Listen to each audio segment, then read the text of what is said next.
Look at that, baby. You folks, keep watching Western States Sportsman. This is your man.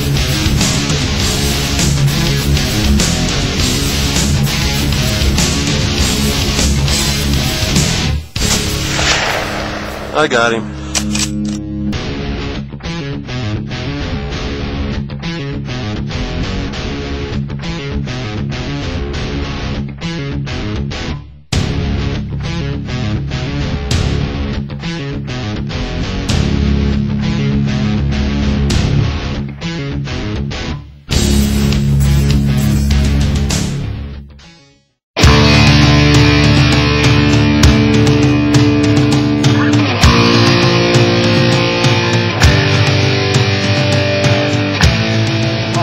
Baney. I'm pro staff for Dave Langston at Western States Sportsman. We're here in Harrisburg at the Outdoor Show. We're going to give you a general rundown of what this place entails, but I recommend if you come here, you better bring some comfortable shoes. Let's go see what's inside. Okay, as soon as you walk into this place, the first thing you see is fishing. If you like fishing, this is definitely a place for you to be. They have everything you can dream of, and I know Dave Langston likes fishing. They have everything from boats, equipment, trips, tackle, rods, anything. And they also have demonstrations, as you can see right here, of how professional fishes for bass. And they even have a tank. We'll go up there and we'll show you the tank. But we have so much to cover, we got to keep it short, but we'll try to get you everything we can get you. See you then. Okay, like I said, you get demonstrations from them. They tell you everything they're doing. And they got a giant fish tank with a lot of fish. When you're changing rods, don't just drop that. And I'll tell you what, I wish I could fish in a place like that because there is tons of fish in that tank. If you find fish and you're going to set up on the anchor, put your anchor down and just leave about 3 feet at a time. Don't just throw that anchor out there. As I told you before, if you're looking for a fishing trip, this is the place to come. You can get a fishing trip anywhere around the world here, and I think you'll get a good price. A lot cheaper here than you would if you were ordering online or on the phone. So come on down to the Eastern Sportsman Show. I think you'll be pleased. If you're not a fishing person or you don't like hunting, there's plenty of other things here for you to look at. We got 234 Motorsports here from Bald Eagle, Milesburg area. You can get a trike made out of any bike you want. These guys can do it, and they do it well.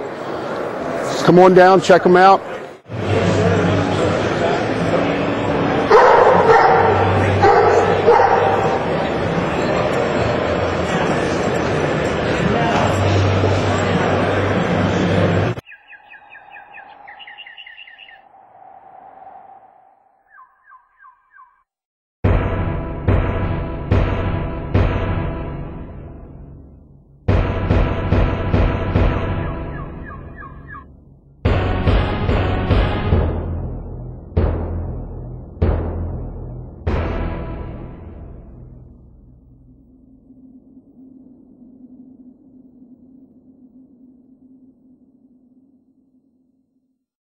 All right, I'm standing here with Jim Benton, and anybody who knows anything about hunting knows that this man has killed many animals, very big animals. How'd you do this season? Well, I had a good whitetail season. I was up in Saskatchewan this year, and you know, we've actually, this year was one of the best years we've seen up there. There's a couple of reasons. The weather for the last 3-4 years, there hasn't been the big winter kill. The other thing is you know, the number of hunters has been down. So there's a lot less of that 3.5, 4.5-year-old deer getting killed. But I had a great whitetail season in Saskatchewan this year. I was also in Ontario. Had a nice buck that came in that I probably should have killed. But, you know, sometimes we don't get them on camera. And then when we got them on camera, I didn't have the clear shot. But a great, one of the best whitetails I've seen in the woods. But we got some good hunts coming up this year. We're looking at going to New Zealand. We're going to go to Africa, and of course we got the spring bear hunts coming up, and I love the bear hunt. And if you look around my display, you'll see black bear, grizzly bear, and of course the polar bears. And you know, every year at this time I start to get excited, you know, with bear season coming on, and then you go into summer, and that's our Africa trips. But what's the main thing you want to get in Africa? You know, I haven't got a Cape buffalo yet. And the meanest, right? Yeah. You know, I've hunted a couple of times. When we were on the lion hunt, we took one day and hunted Cape buffalo, and when we actually got on the buffalo, we lost camera light, so I opted to not do it, and I really wanted to get the lion. So I told my outfitter, let's concentrate on the lion, get that done, because I'll go home without the buffalo this time, but I want to try to go home with the lion. But I'm hoping I can get over there and do a lion hunt, or not a lion hunt, but a Cape buffalo hunt.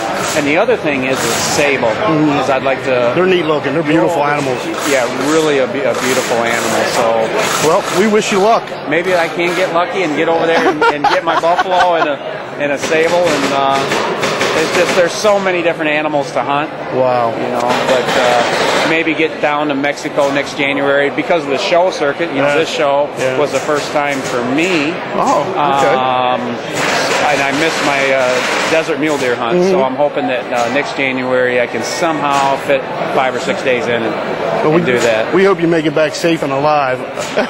Oh, we will. Yeah, Mexico, but that's the media running with things. But we got hunters down there now, and we haven't had any problem. Thank you very much. Anytime. Jim Benton. Thanks.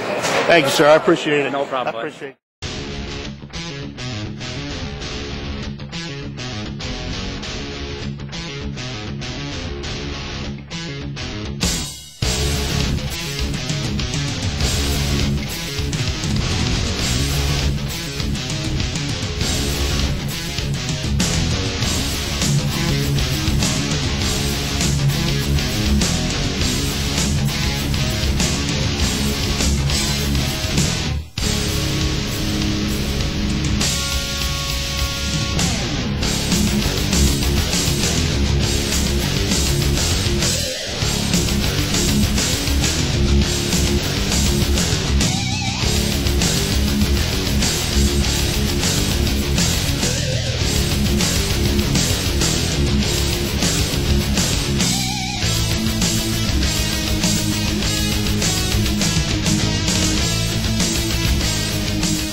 Shot or not, and that's what our panel's going to say.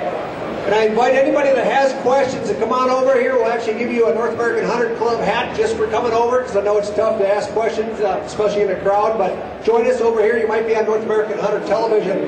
I'd like to introduce Bill Miller on the right, Executive Director of the North American Hunting Club. My right. That's right. And in the middle is Gordy Cron, editor of North American Hunter Magazine. And on the left is Mr. Whitetail himself, Larry Weishel. First scan with the binoculars, I could count at 160 deer that were already out in the field at 3:30 in the afternoon. Now, this is what you got to stalk through to get up where you can see the deer. Notice that deep, dense, thick cover there. Yeah, a lot of times all you got is a fence post to use, and you're going to have to use it to your advantage. Well, there we go right now. I'm surprised you're not shooting right now. I could not pass on that. I could not pass. Okay, here's that one horn buck I was telling you. Look at that deer standing there with one side busted off already. Oh, he's a hog. Bill, by God, you've gone, your sheep. And it was funny because the deer, they're so used to seeing coyotes, they're not even reacting. They just, the coyotes go through the herd. Okay, there he is. 60 yards maybe? Like it close. Now I want you to tell Bill why he should have shot.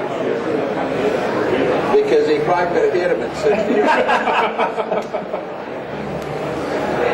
Good looking deer. I mean, they're much bigger deer in Kansas, obviously. Big bodied deer. Big bodied deer. But that's the thing about it, particularly if you're not used to those large sized bodies. I mean, you can underestimate very quickly what size antlers I have.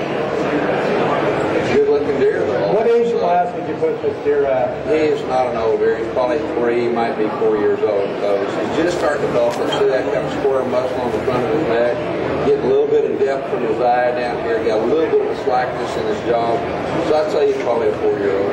And that's what I pinned him at, was 3 or 4 years old. Right. I hunted Texas this past fall, and I think it's becoming more common that the outfitters aren't telling. One of the things, and like even up there, really those bucks don't get their best antlers generally until they're mature. Now you get up in this part of the world where those bucks bodily mature at 3 1/2. After that, anything not needed for maintenance can be put into the antler zone. Down south, from Kansas and south, really they need to be 4 1/2 before they're structurally grown in terms of skeletal system. Then anything beyond that, as they get older, can be channeled in the antler zone. What do you guys think about this deer? Shoot him? Shoot her. Yes. I think we got a question over here. Come on around there. You got a comment? You had a question about this particular buck. What's your name? Where are you from? Travis Monkhausen, West Virginia. And what's your question on this hunt? I was wondering why you wouldn't take a 4 1/2, 5-year-old deer, take 3 or 4-year-old deer.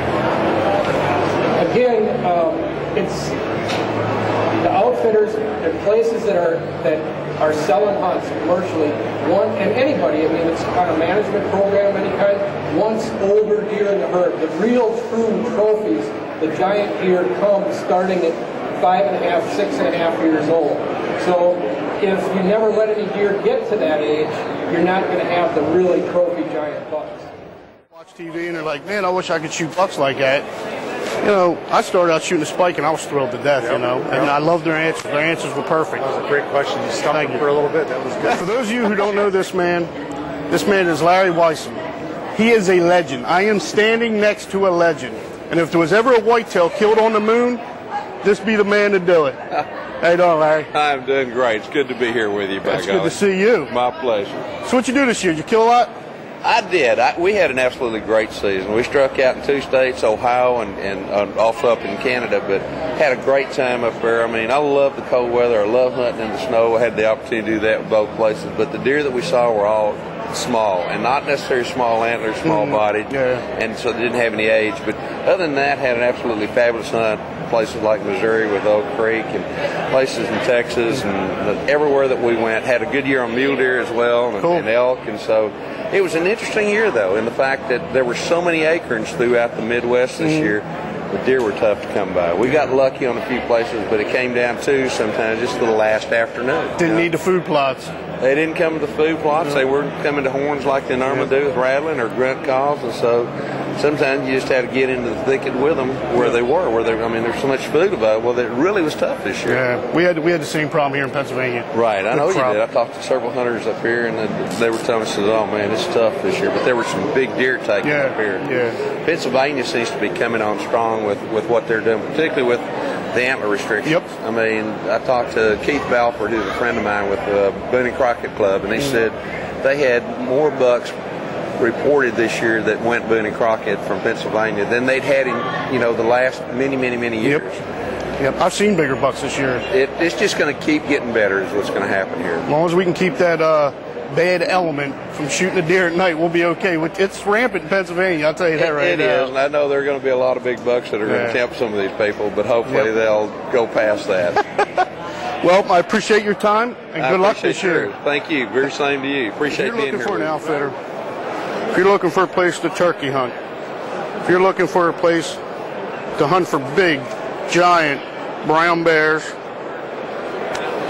or even gator, the Eastern Sportsman Show's got it. But like I said, you better plan for a long day because it's a long walk around. And I'm sure all the other shows have the same thing to offer. But I'm sure you get different people here too as well.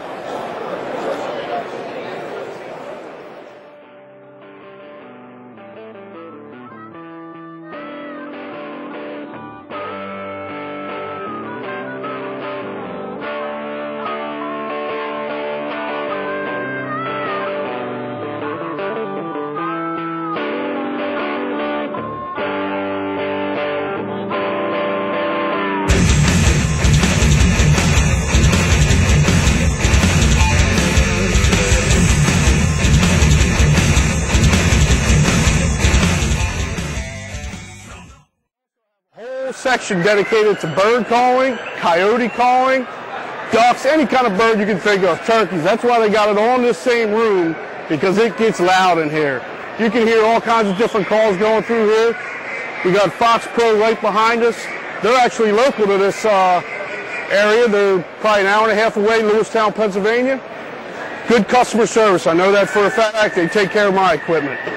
So when you come down here, you keep your ears open. You'll hear the geese, the ducks, the turkeys, and the coyotes. This is where you want to be to get your little tiny look in the Harrisburg Sportsman Show. There's so much there to look at. So little time for us to get around.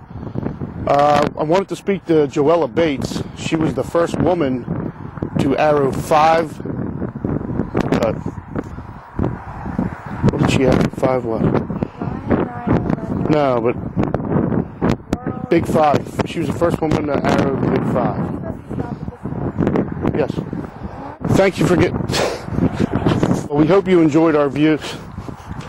Man! I hope you enjoyed the small view. I can't stop. Well, I hope you enjoyed the small amount of the show that we were able to show you. The Harrisburg Sportsman Show is a good time. You need a lot of time in order to get around. And I appreciate I don't appreciate nothing.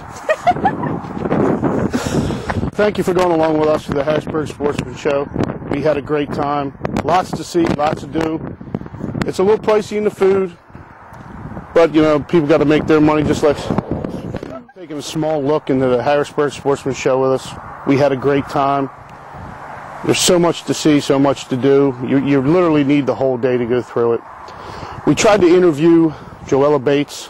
She was the first woman to arrow Africa's Big 5, which would be the elephant, the lion, the leopard, the Cape buffalo, and the rhino. That's a feat in itself. My hat's off to her. She's definitely an adversary in these hills. I also want to thank all the people that gave us their time. It was so hard for those people to give us that time. They're so busy, and they always smile, and I appreciate that. They're in it for the hunting, but yet they come out, shake our hands, and say hi to us. I think that's great. I'd also like to thank one more person. That would be my daughter. She let me lug her around that place. We ran here. Don't let her tell you she had to carry everything. She didn't.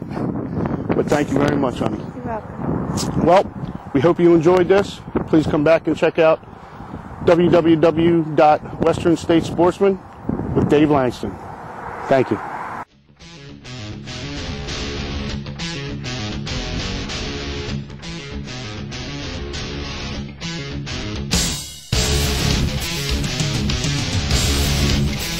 CAMO GIRL.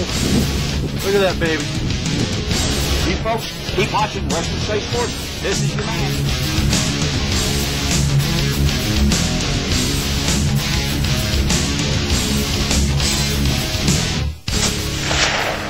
I got him.